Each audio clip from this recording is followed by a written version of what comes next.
Ante este tribunal por el juicio de desafuero en mi contra.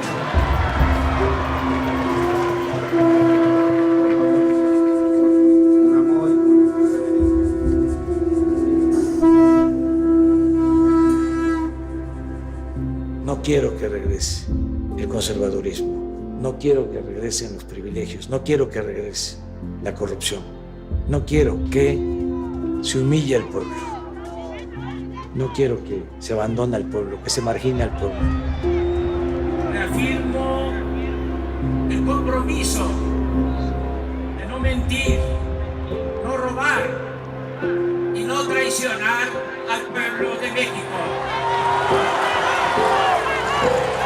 Nosotros somos representantes del Estado mexicano, representamos al pueblo de México, nuestro amo es el pueblo de México.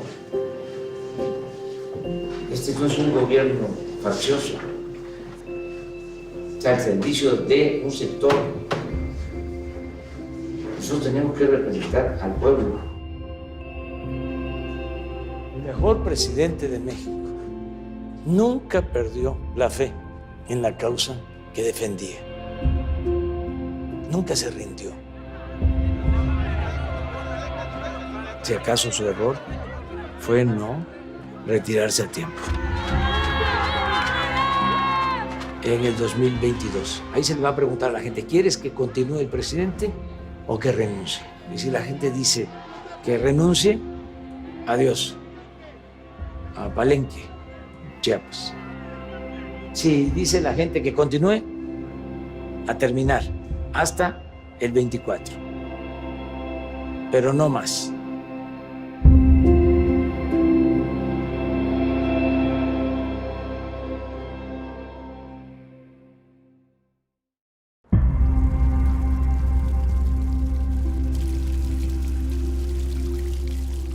No pudo Santana con Ayutla. Ahí fue donde Juan Álvarez lanza el plan de Ayutla, que te comentaba, también fue apoyado por Ignacio Comonfort. Y Juan Álvarez expresa en ese entonces, cuando le toca ya enfrentar a Santana, tiene una frase, dice, esta ancheta, ancheta es como una tela. Esta ancheta es muy angosta, no hay ni para dónde hacerse. O sea, es el tiempo de la acción. Y ya convoca al pueblo a luchar para derrocar a Santana. Y lo logran. Es cuando ya se va Santana y comienza el movimiento de reforma. Pero es muy buena la frase. Esta ancheta es muy angosta, no hay ni para dónde hacerse. En esas andan los conservadores de hoy. Están diciendo ya no se puede con López Obrador. Pues sí, a lo mejor es muy angosta la ancheta en el otro sentido, ¿no? Pero yo los llamo a que se serenen y a que esperen a los procesos democráticos. Hoy día conocer un documento que me hicieron llegar que habla de un plan para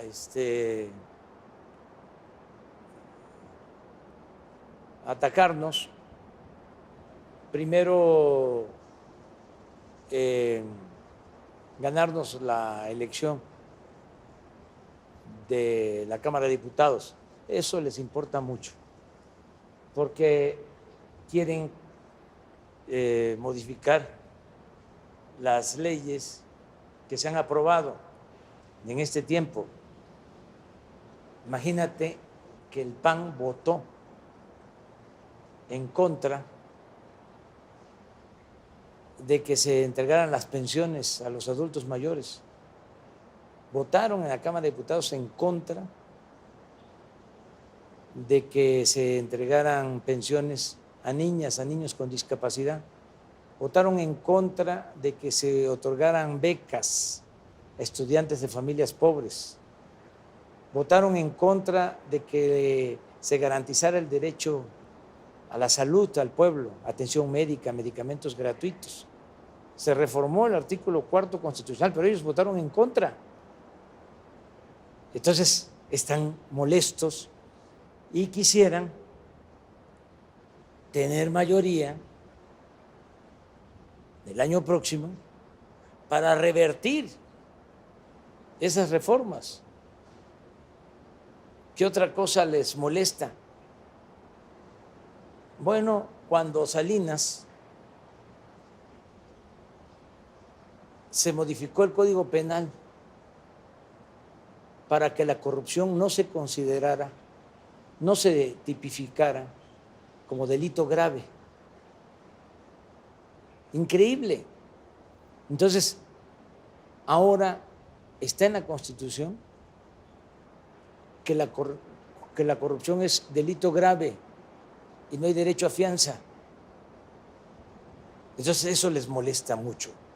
Les molesta mucho que se haya reformado el artículo 28 de la Constitución y que se estableciera que queda prohibida la condonación de impuestos, porque ellos gozaban de ese privilegio.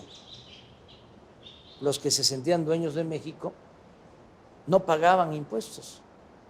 Pagaba impuesto el campesino, el obrero, el profesional, el comerciante, el pequeño, mediano empresario, pero las grandes corporaciones no pagaban impuestos, les condonaban los impuestos, miles de millones de pesos, condonados en el sexenio anterior, en el sexenio de Fox, de Calderón. Entonces, en el artículo 28, así como está prohibido el que existan monopolios, ya se prohíbe la condonación de impuestos. El presidente no puede condonar impuestos, ni mucho menos el secretario de Hacienda o el director del SAT. Entonces, les molestan mucho esas reformas. Por eso dicen, vamos a ganar, vamos a tener mayoría en el Congreso para reformar la Constitución, dejarla como estaba, como la hicieron ellos para facilitar el saqueo, y luego, según este plan, en el 22, como yo envié también la iniciativa de la revocación del mandato y me voy a someter a la revocación del mandato en marzo del 2022, ellos ya se están preparando porque piensan que me van a ganar, es decir, que me van a sacar de la presidencia. Eso está por verse, porque yo estoy convencido de que la gente está apoyando el cambio, que ya no quiere la gente regresar al oprobio, que ya no quiere la gente regresar al régimen de corrupción, de injusticias, de privilegios. Pero el conservadurismo está aglutinándose, están convenciendo a empresarios, tienen desde luego intelectuales orgánicos, periodistas, medios de comunicación, mucho dinero, pero ya son otras cosas, ya cambió la realidad, ya es otra la mentalidad del pueblo, y cuando cambia la mentalidad del pueblo cambia todo. Y vamos ahora a la casa donde vivió y murió el presidente Juárez.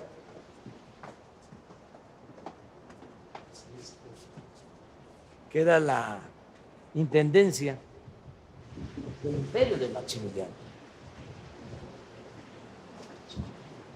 No quiso vivir en esta zona.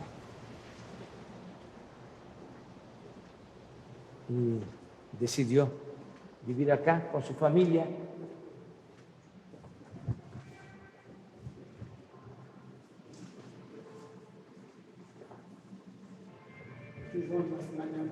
Sí, este es el salón de tesorería. Tesorería de la Federación. Este es porfirista. Es un bello salón.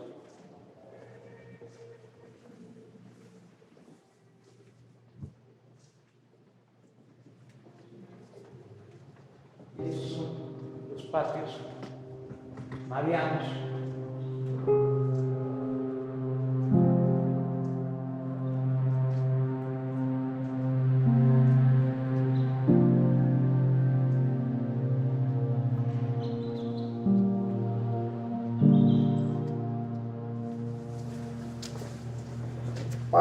Para el presidente López Obrador, esta es la referencia más cercana a Juárez. Sí, sí. Mira, esta estatua se hizo con cañones que se le arrebataron a los conservadores y con también fragmentos de guerra de la intervención francesa.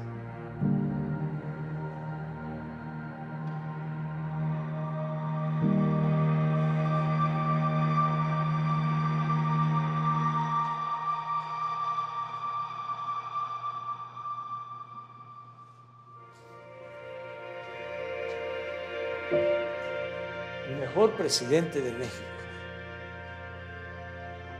y lleno de virtudes y algo excepcional, único, su perseverancia. Nunca perdió la fe en la causa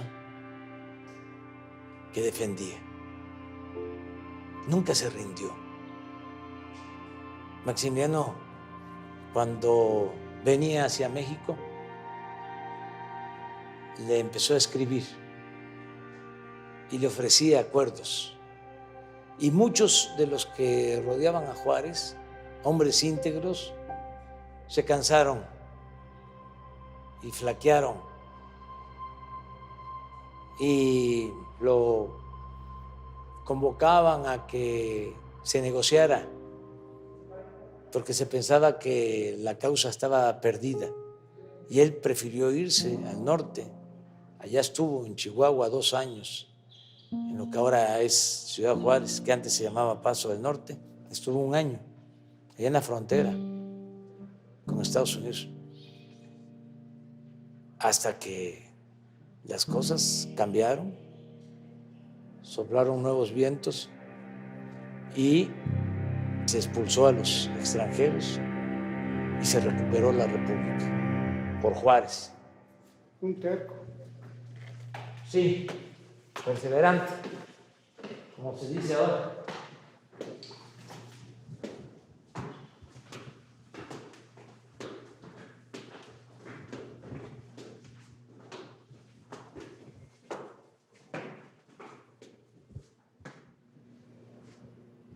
Benemérito de las Américas.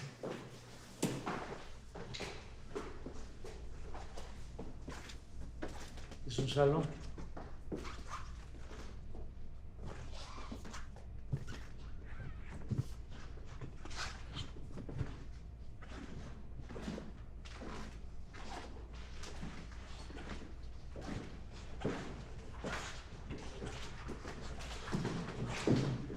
Sí, también de llegar, presidente.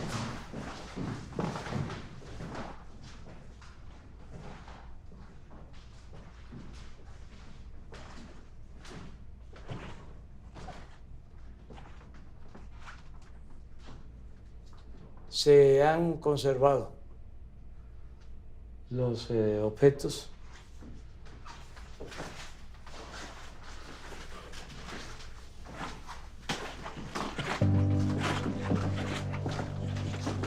de la reclama. Aquí es donde fallece. 1872. Julio de 1872. ¿Qué significa para estar aquí? Pues mucha emoción.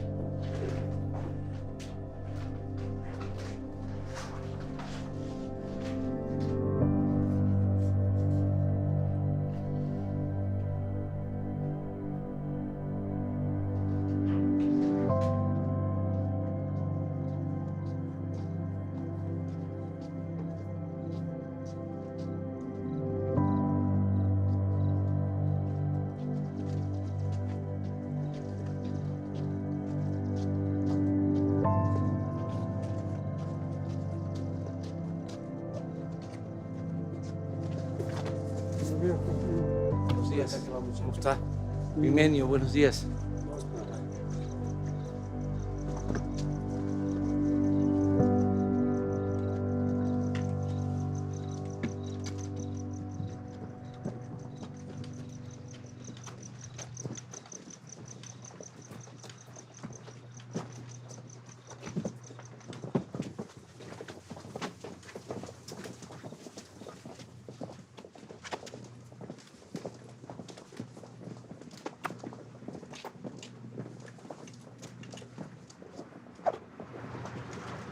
Buenos días. Muy buenos días, señor presidente. ¿Lo estamos citando para atrás?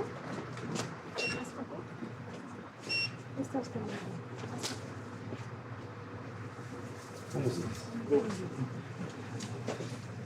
Buenos días. Buenos días. Buenos días.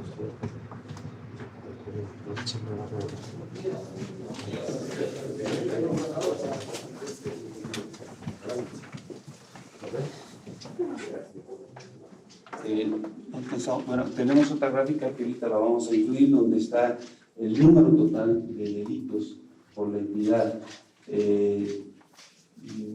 Tiene el 20 lugar, considerando todos los delitos por cada 100,000 habitantes y el 22 lugar en forma general, considerando todos los delitos. O sea, que está de alguna forma abajo de la media toda esta situación delincuencial en el Estado. Muy bien, pues muy buena información. Y felicidades por la participación coordinada, lo de las mesas, es importantísimo. Ayer hablábamos de eso, en Tlaxcala, de cómo lo que hacemos a nivel nacional se replica en los estados, cómo los gobernadores encabezan las reuniones estatales y cómo ya se están llevando a cabo también las reuniones regionales. Hay dos elementos importantes y uno fundamental, un tercero. Primero, la coordinación. Segundo, la perseverancia. El estar todos los días. Y el tercero, que es fundamental, no permitir la corrupción, el contubernio. Entonces, por eso, más temprano que tarde, vamos a garantizar la paz.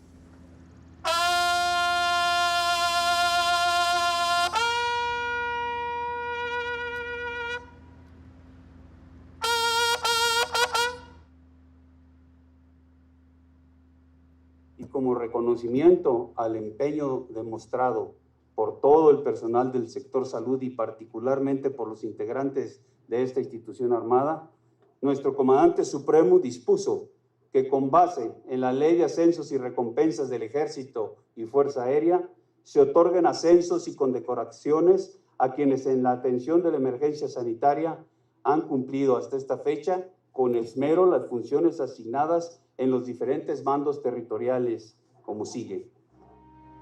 A 12 funcionarios de esta Secretaría de Estado y a los 12 comandantes de región militar responsables del planeo, dirección y ejecución de la aplicación del plan DN3E, quienes reciben reconocimiento por escrito firmados por el señor Presidente de la República. A 9 compañeros de armas que perdieron la vida en el cumplimiento de su deber, brindando asistencia médica en las instalaciones de salud, a quienes el propio señor Presidente les confiere el ascenso post-mortem que reciben sus familiares. El ascenso al grado inmediato superior a 27 mujeres y hombres militares profesionales de la salud y servicios de apoyo que con riesgo de su vida han realizado actos excepcionalmente meritorios en esta pandemia. Condecoraciones al mérito militar a 234 elementos del Ejército y Fuerza Aérea, así como a 70 civiles contratados que han realizado actos de relevancia excepcional y día a día han sido testigos de este desgastante episodio en la vida nacional. Reconocemos que su gobierno ha tomado decisiones responsables y acertadas, siempre con el respaldo de análisis, criterios y proyecciones médicas y científicas realizados por expertos que dan seguimiento puntual al comportamiento de la pandemia. Decisiones que se han convertido en acciones concretas para atenuar los efectos de este nuevo virus, lo cual, aunado al trabajo coordinado entre la Federación, Estados, municipios y todas las dependencias involucradas, ha permitido enfrentar la contingencia.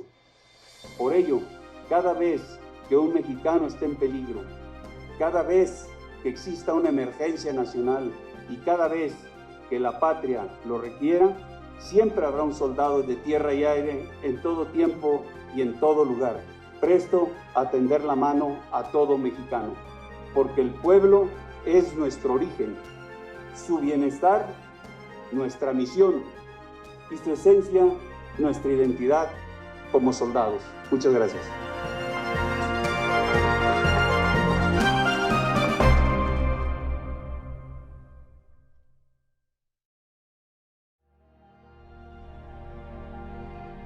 Estaba hablando con Verónica y ella me recordaba a Payán y me decía que Payán dice que no se puede vivir sin hacer nido. Sí, así es. Este es el nido. Aquí estamos, sí. Y sus órdenes son mis deseos. O sea, la que manda, el que manda. Así es. Aquí hay parejura, igualdad. Aquí donde vivimos. Ya saliendo de aquí, aunque este espacio está en el Palacio, ya actúo como presidente. Pero aquí, en esta sala, en este recibidor, pues soy el compañero de Beatriz, el papá de José Ramón, de Andrés Manuel, de Gonzalo Alfonso y de Jesús Ernesto. Y vamos muy seguido a nuestra casa de Tlalpan también. Es un lugar que queremos mucho ahora porque nos separa precisamente de todo lo que pasa aquí en el centro y en este edificio. Pasamos seguido, ¿verdad? Sí, un día. A la semana por lo menos. Quizá tierra. Sí. O esto es tierra también. Esto es tierra, claro que sí, y a mí me gusta mucho porque estoy cerca de donde trabajo, donde estoy más tiempo. Y luego de Tlalpan para acá, aún ahora que no hay mucho tráfico, son 20, 25 minutos. Y temprano, y aquí puedo dormir un cuarto de hora, 20 minutos más, porque salgo y a las 6 de la mañana, un poquito antes, estoy en la reunión de seguridad. No vengo de Tlalpan, estoy aquí. Y todo el día también pendiente de lo que pasa en el país. Este es el centro de mando. Entonces, me gusta más estar aquí, pero Beatriz no quiere dejar la querencia. Y entonces vamos un día por semana a Tlalpan, allá, a la otra casa. A nuestra casa. A la casa acá, al nido. Pero este es el otro. Al nido mayor, por así llamarlo. Pero realmente la casa es donde tú vives, ¿no? Donde tú haces tu familia y esa chica grande está aquí o está allá, es donde tú estás con tu familia y tus seres queridos. Y eso es lo importante, que decidimos acompañarlo a vivir aquí porque queremos continuar juntos, apoyándolo y conviviendo y facilitándole a él su trabajo y su vida cotidiana como presidente. Te cuento así rápido la historia, ¿no? Del por qué vivimos aquí. Yo lo propuse desde la primera campaña, desde el 2006. Dije que si ganaba, iba yo a vivir en Palacio. ¿Cómo vivió y murió el presidente Juárez? Lo considero un acto simbólico, histórico, un homenaje al político que más admiro. Entonces, hubo muchas críticas en ese entonces, que cuando nos hicieron el fraude, lo que pasa es que yo estaba empeñado, obcecado con poner mis prendas íntimas, colgarlas aquí en Palacio Nacional, dijo un periodista. Ay. Y que por eso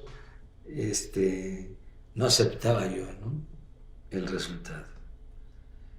Luego, pues, en la campaña del 12 lo mismo, repetí que iba yo a vivir aquí. Y me llevó todo este tiempo, que no fue poco, convencer a Beatriz. Pero cuando ya triunfamos, cuando la gente decide que yo gobierne en el 18, en la primera entrevista que tengo con el presidente Peña, siendo yo presidente electo, vengo aquí a Palacio porque él, entendiendo mi forma de pensar y actuando con mucho respeto, cosa que le agradezco, no me invita a encontrarnos en Los Pinos, sino en Palacio. Y acepto platicar con él en Palacio. Y en esa ocasión, terminando de conversar, terminando la entrevista, me dice: mire, le quiero mostrar algo. Y entonces, venga. Y ya caminamos del despacho presidencial para acá. Todo esto lo tenía el Estado Mayor Presidencial, toda esta ala del Palacio. Dice: venga, le quiero mostrar. Y me muestra este departamento que existía. Yo no sabía, y creo que la mayoría de los mexicanos tampoco, que este departamento lo había arreglado, lo había construido instalado, equipado. Felipe Calderón, desde que llegó, y lo mantuvo el presidente Peña. Entonces me dio gusto porque dije, bueno, ya tenemos dónde vamos a vivir. Con todo respeto también digo que como la silla presidencial antes de ser ocupada, pues se limpió con albahaca y con incienso. ¿Cómo se llama lo que Mirra, todo, incienso. pones tú en las mañanas? Sí. Por todas Pues partes. copal también. Sí. Abrir ventanas, mucho, todo el tiempo, para que se vaya Que todo se lo que se saliera. tenga que ir, pasado, presente y futuro. Pues esta es nuestra casa, primero, y estamos contentos de estar aquí. Beatriz, la vida de la no primera dama. ¿Qué quieres que te platique? Cuéntame. ¿Cómo es? Porque aquí levantarse a las 6 de la mañana. Sí, no, a las 5, ¿eh? A las 5. Pues es muy difícil porque hay muchas responsabilidades que se tienen que cumplir, no son necesariamente públicas, pero hay que conducirse con muchísimo respeto, cuidado, atención, precaución, generosidad y demás. Y es un trabajo muy difícil porque no es nada más ser la esposa de un esposo, es ser la esposa de un mandatario. Entonces hay que tener muchísima conciencia de cada acto, mucha responsabilidad, buen juicio, y eso implica también un desgaste a veces emocional, a veces intelectual. Pero bueno, hay que estar todos los días tratando de hacerlo bien y de, creo, un principio fundamental, no ser el motivo de ningún problema para el presidente. Eso creo que es un principio fundamental. ¿Qué no hacer? Y ya qué hacer, eso se va resolviendo pues conforme cada día transcurre. Pero qué no hacer lo es muy claro. Que tienen que acabarse. Para la verdadera transformación de la vida pública de México, tenemos que comenzar a pensar y actuar diferente.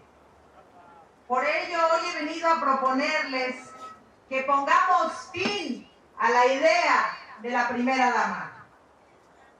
Con todo respeto a las mujeres que han actuado antes con este papel, decir primera dama es algo clasista.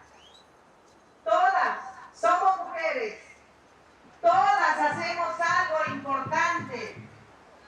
No podemos detenernos ahora asumiendo que hay mujeres de primera y mujeres de otro tipo. Mi propuesta es que todas nosotras somos mujeres de México. Las mujeres que junto con hombres vamos a construir una patria más incluyente y más solidaria. Es importante también expresarles que no tengo intereses político-electorales. Y para ser más clara, no voy a ser candidata a nada ni seré funcionaria pública. Así que no imaginen un escenario diferente. Queremos paz y vamos a conquistar la paz a fuerza de palabras y diálogo. Les dejo esta invitación, esta reflexión, mi propuesta. Muchas gracias, compañeras, compañeros. Gracias, mi amistad. ¡Arriba Veracruz! ¡Viva México! ¡Viva la mujer! No ser testigos silenciosos. No, de ninguna forma. Tú eres testigo de que no soy testigo silenciosa, te comento cosas, te opino, te participo en mis inquietudes y no todo lo consulta, actúa con independencia y con criterio. No todo lo consulto, No siempre todo. pregunto. No, hay veces que... Bueno, ni modo que te diga, ¿puedo salir? Pues, no, pero hay veces que pones un texto, ¿sí? De algo que tú consideras ha sucedido, ¿no? bueno, sí, pues sí, pero... Y lo digo porque a lo mejor mis adversarios Piensan pueden estar pensando no, de que... tus adversarios piensan que yo soy una mujer oprimida, sometida, soy... No, oigan, no, esperen. Ya, las mujeres mexicanas de este tiempo somos mujeres con criterio propio, somos mujeres que tomamos nuestras decisiones, respetamos a nuestras parejas nos respetan, pero hacemos también nuestras cosas, no nada más las cosas que hacen ellos. Creo que a eso te refieres, ¿no? Sí, a eso me refiero, a que eres una mujer con criterio. Pues ojalá que lo sea, pero por lo pronto sí me gusta pensar que tengo capacidad de decidir por mí misma las cosas que hago. Y sopesar por qué las hago o no las hago, ¿no? También eso me importa mucho. Y con la conciencia clara de que no te eligieron a ti los hijos. No, bueno, eso lo tengo claro desde muchísimo tiempo. El voto que se ejerce en México por un candidato es por el candidato, no por su familia, ni su esposa, ni sus hijos, ni sus nietos. Y por tanto también la responsabilidad cuando gana es de la persona. Y los que estamos alrededor pues solamente somos compañía, somos parte de su entorno. Nosotros no tenemos ninguna responsabilidad legal en las decisiones que toma el presidente en este caso, el gobernador, el presidente municipal. Es una idea equivocada que tiene mucha gente, que es un poder compartido el de la esposa o el esposo. Eso yo creo que es legalmente no está fundamentado. Y lo segundo, nuestro trabajo, el de quienes estamos acompañando a la persona elegida, pues es ser responsables y actuar con plena conciencia para apoyarlo. Apoyar y apoyar a los que se pueda, pero no tenemos ninguna responsabilidad, digamos, legal. Además, la figura de primera dama en este caso, por ejemplo, ni siquiera es una figura que esté en una ley o en un reglamento. Fue una tradición, ya es una tradición superada, creo yo, y ahora hablamos de la esposa del presidente como se puede hablar de la hermana, de la tía, del sobrino. Yo, por ejemplo, a mí me dicen mucho, soy la mamá de Jesús y no me acompleja, yo soy la esposa del presidente y no tengo ningún problema en serlo y espero estar haciéndolo bien. Tú tendrás una Muy opinión, bien, muy bien. Pero yo creo que no tenemos atribuciones y yo no quiero tenerlas tampoco. Y ni manejo presupuestario, ni nada que tenga que ver con el ejercicio de un cargo para el cual se escogió solo a una persona, no a una familia. Sí. Como dice la Constitución. Sí.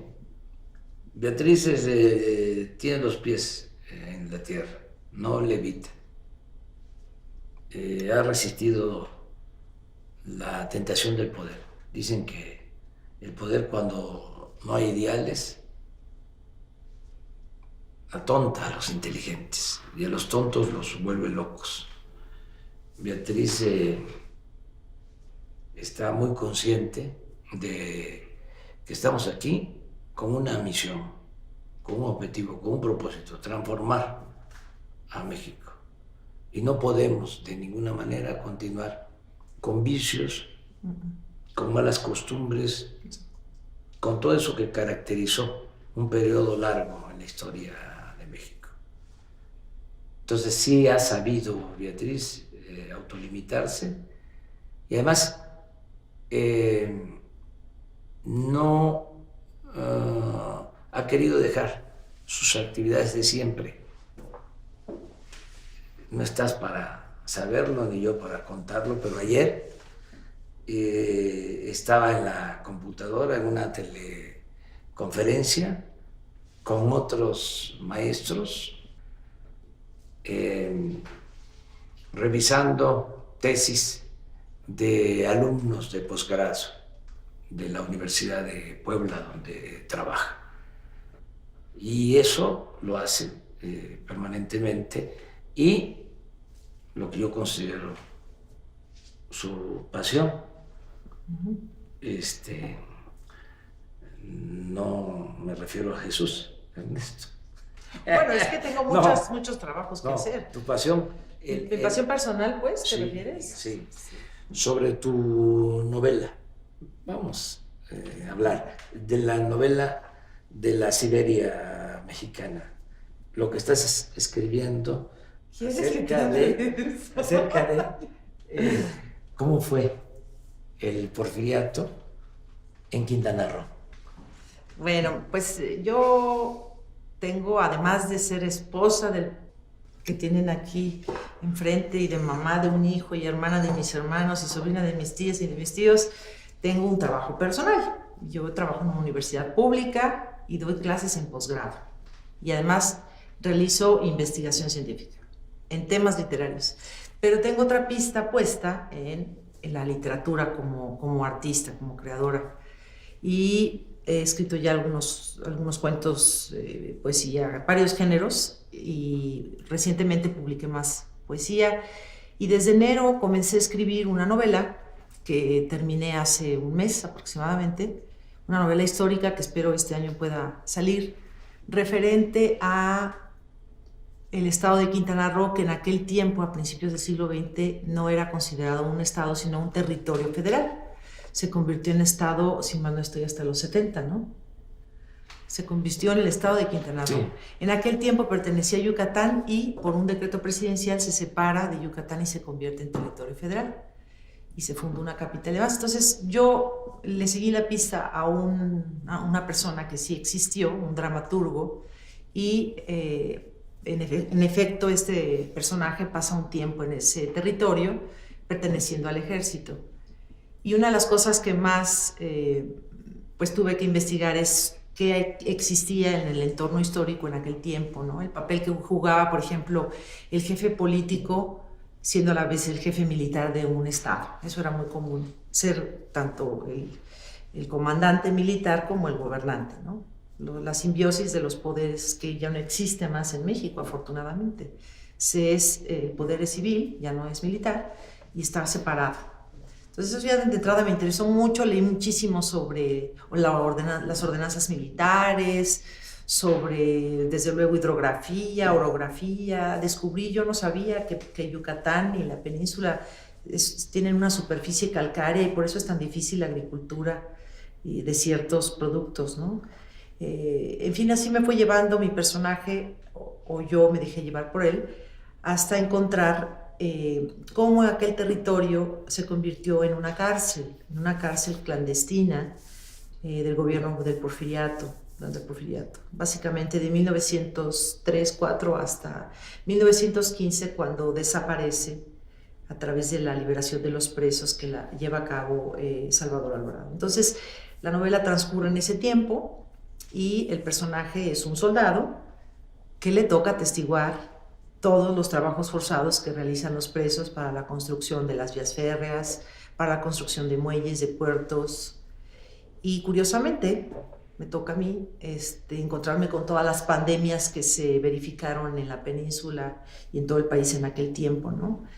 Pandemias que existen aún y que son muy graves y de alta mortandad, como la malaria, el tifo, los vómitos. Había muchos vómitos que no sé cómo se llaman científicamente, pero se le conocía como vómito negro, vómito azul, y que tenían un altísimo índice de mortandad. Y eso a mí me pasa escribirlo antes de que empiece aquí la pandemia en México, ¿no? Entonces fue muy interesante para mí descubrir que las mismas formas antiguas para combatir una epidemia son las que se emplean actualmente, como el distanciamiento social, el aislamiento, el confinamiento, en fin, ha sido muy interesante.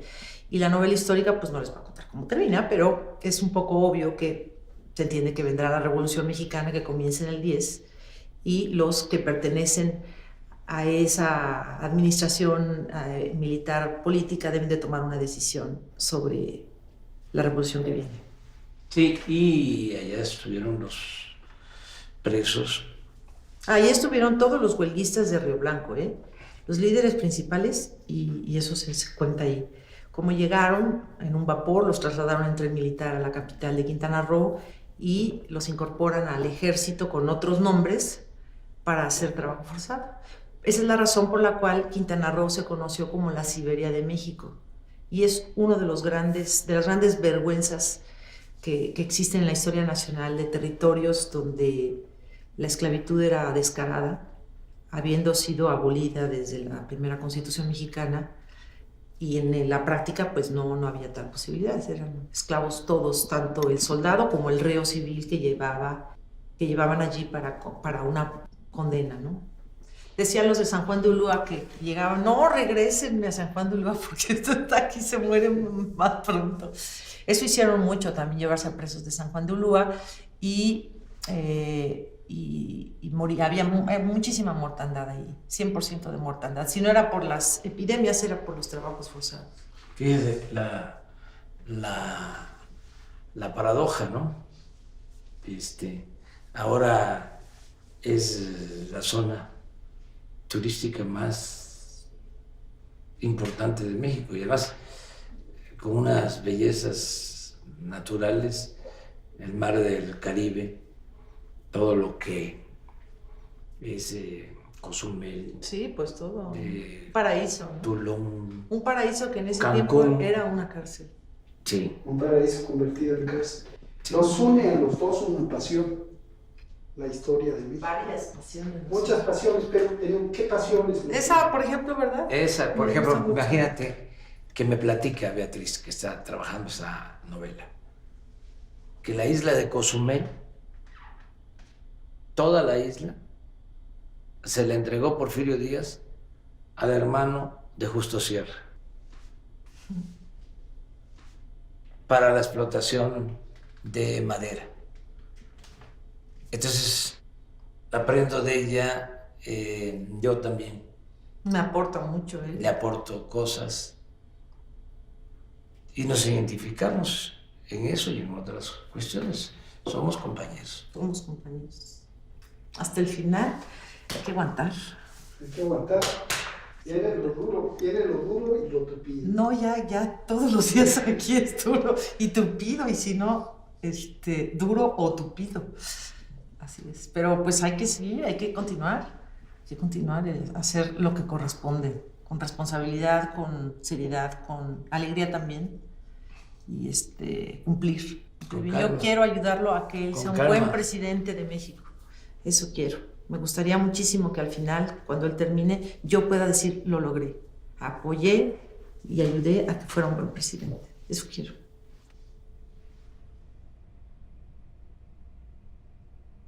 Pues esta era la casa del presidente Juárez. Aquí vivía con su familia en Palacio Nacional. Ven que aquí hay otras cosas que tienen que ver con su historia personal, sus objetos.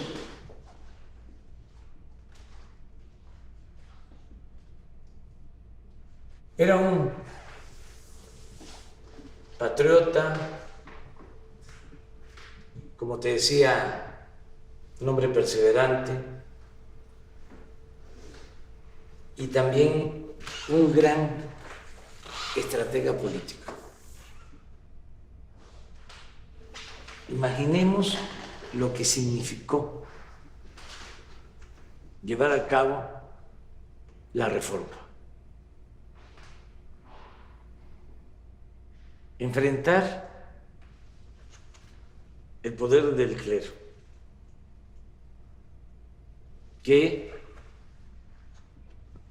era dueño no solo de las tierras, de los bienes materiales, sino también de la conciencia, de muchos, de la mayoría de los mexicanos. ¿Cómo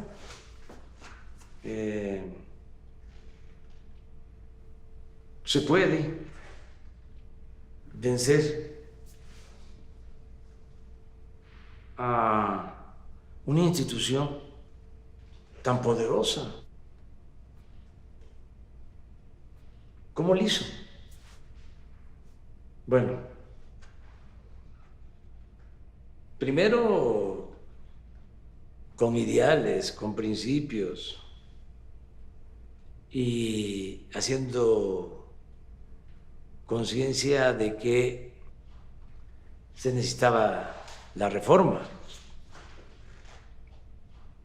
porque las tierras estaban abandonadas, no había progreso material todo se concentraba en pocas manos. Por eso la reforma tiene que ver con el reparto de la tierra.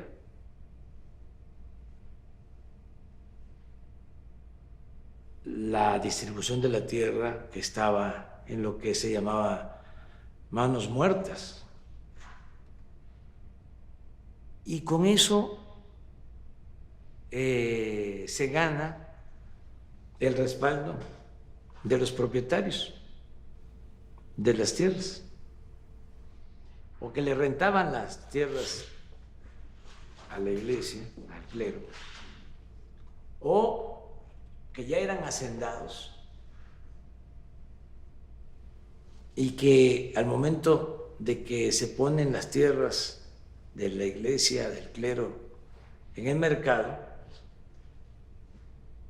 se despiertan las ambiciones y esos propietarios particulares, hacendados, se vuelven liberales. Esa base de sustentación que tenía el conservadurismo, a partir de la reforma agraria,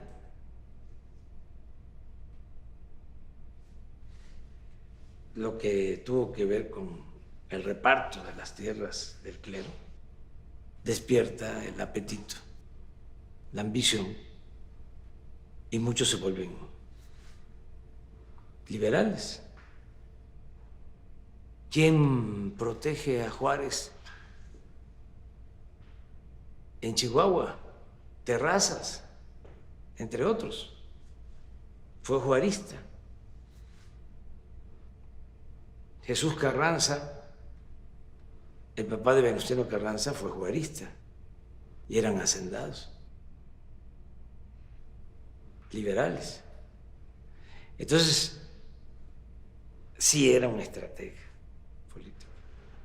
O sea, cómo aglutina esas fuerzas para poder enfrentar al conservadurismo y llevar a cabo la reforma. Lo otro que es también genial, la manera en que procura no confrontarse con el gobierno estadounidense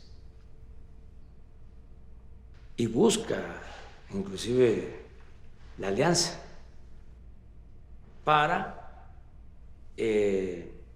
enfrentar la intervención francesa.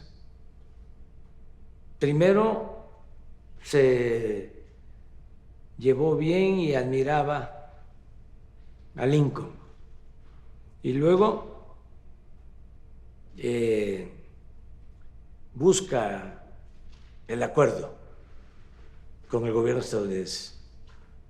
Tan es así que por eso se va al norte, por eso se va a Chihuahua, a la frontera con Estados Unidos.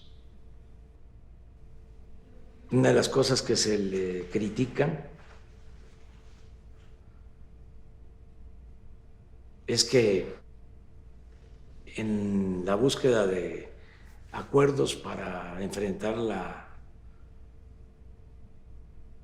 intervención y primero el conservadurismo, la reacción conservadora,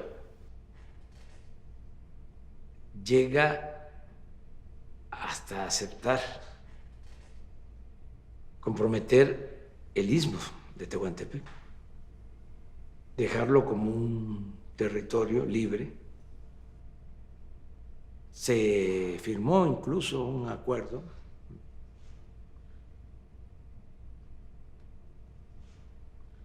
de Melchor Ocampo con McLean, que era ministro del gobierno estadounidense, afortunadamente, también de esas cosas de la historia, ¿no? También de la suerte que cuenta todo esto. El Senado estadounidense rechazó el tratado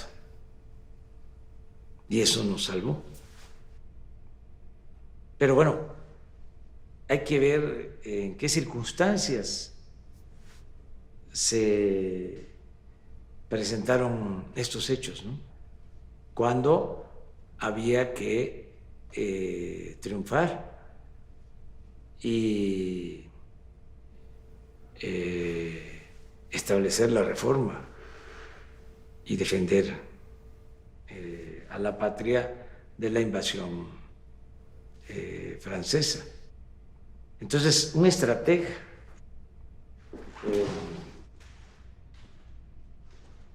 Ni modo de no pensar en el momento actual, en toda esa destrucción. ¿Cómo no pensar en eso? Hay algo que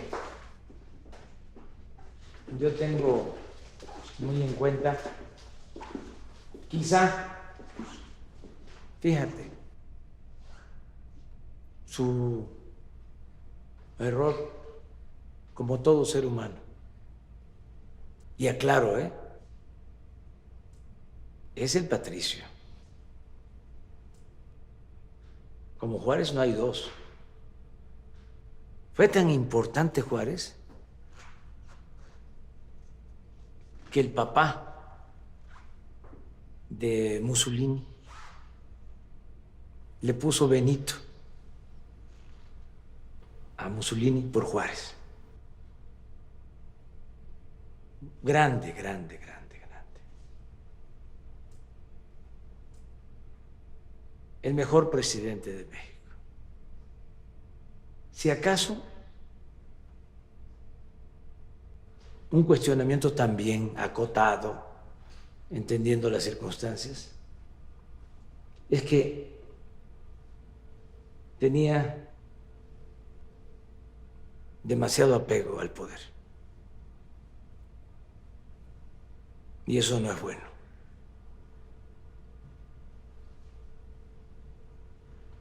Porque no hay que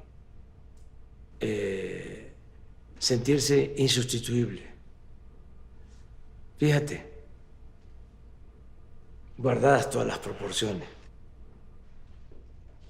El mejor presidente de la República, de una república latinoamericana en los últimos años, en los últimos tiempos, sin duda, Evo Morales. Esto no es un asunto ideológico. Esto es un juicio práctico. Es cosa de ver lo que hizo. El crecimiento económico de Bolivia, la forma como sacó al pueblo de la pobreza, millones de indígenas que mejoraron,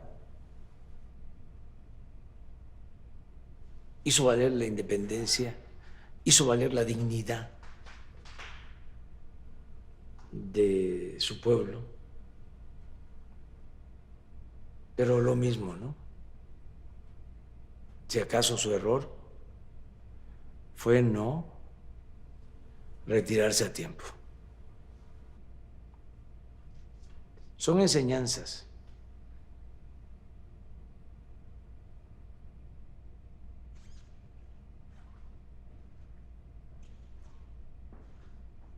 Juárez ya había enfrentado, bueno,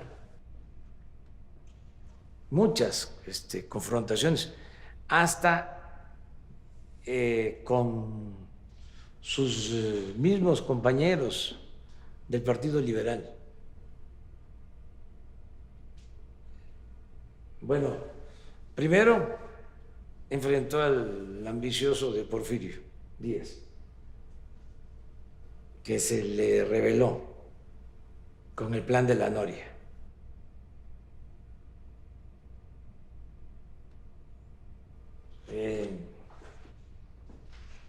Y enfrentó también a José María Iglesias y enfrentó también a Sebastián Lerdo de Tejada, sus grandes compañeros cuando estuvieron juntos allá en el Paso del Norte, los tres,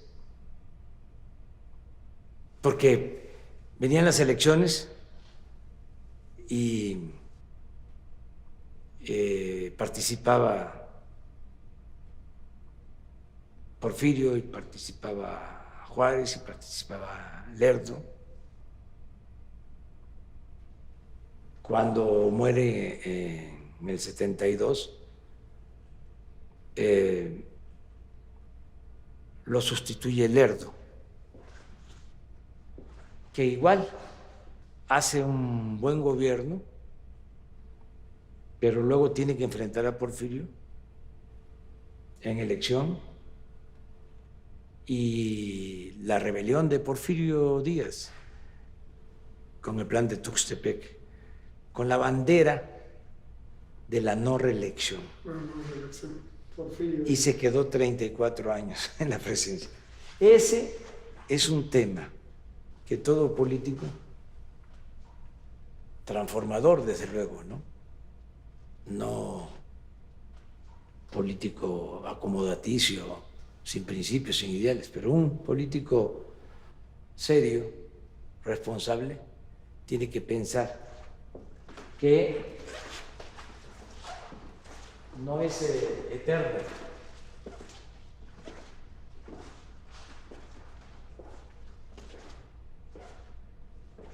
Por más que las ambiciones de transformación sean Sí, históricas. porque se piensa en eso, en que no va a haber quien conduzca el movimiento y que van a haber retrocesos, y entonces se cae en el llamado necesariato, en sentirnos insustituibles.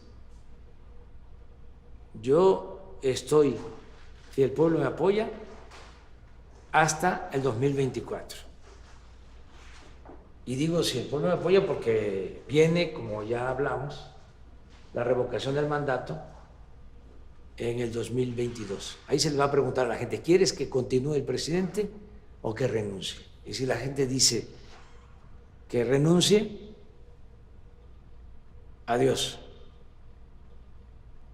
a Palenque, Chiapas.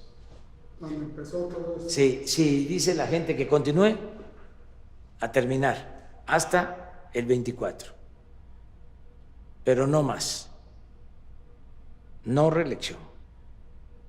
Y van a salir los que continúen con la transformación, mujeres u hombres. Y espero, eso sí, mira,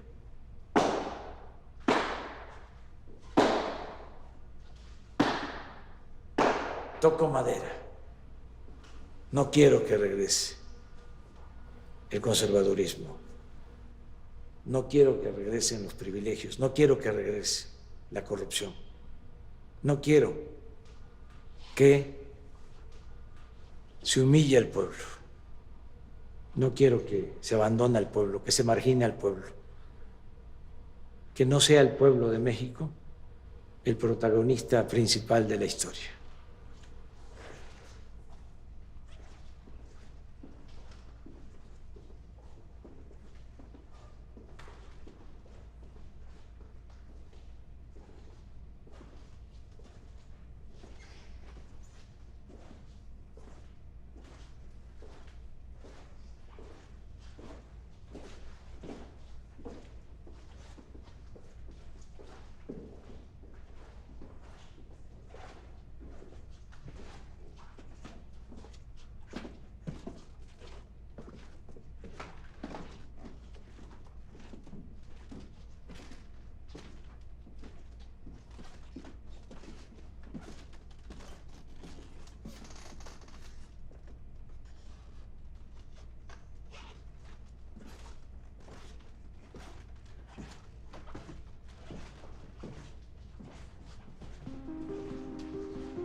Esta es mi casa, aquí nací, en Tepetitán, Macuspana, Tabasco. La verdadera felicidad es darle la mano a quien lo necesita y que caminemos todos juntos.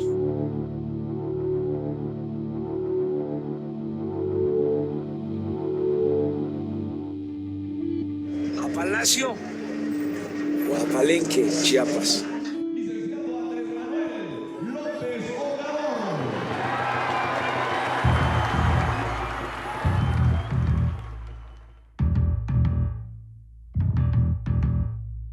Para no hacer de mí cono pedazos, para salvarme entre únicos e impares, para cederme un lugar en su Parnaso, para darme un rinconcito en sus altares.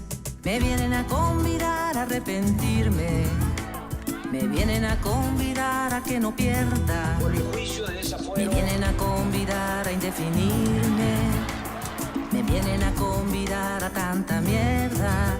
Yo no sé lo que es el destino. Caminando fui lo que fui. Ay, adiós, que será divino.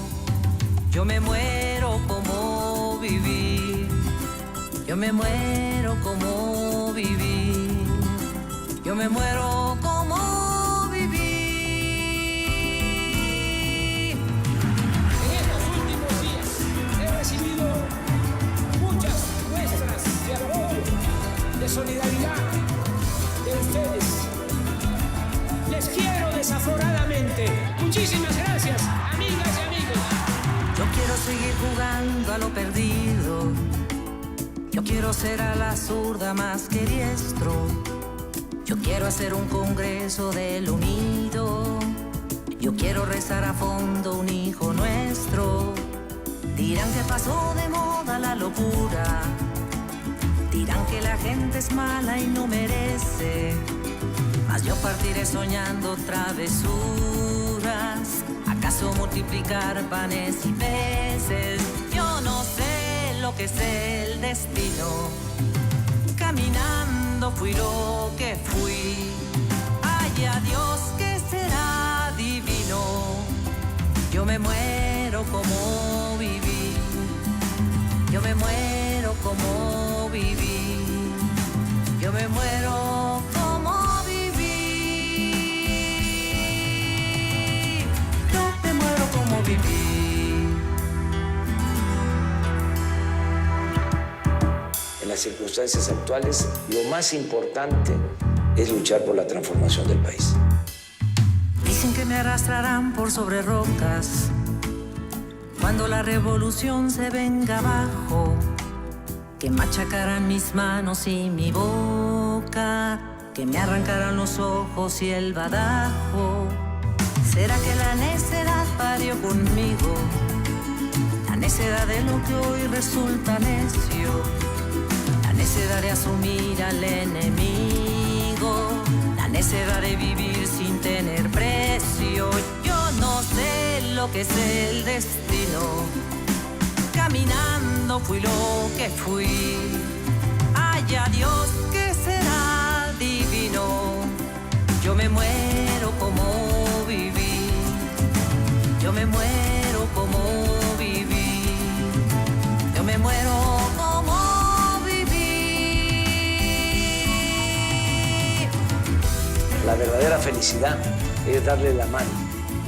Darle la mano al que se ha quedado atrás para que se empareje y que caminemos todos juntos.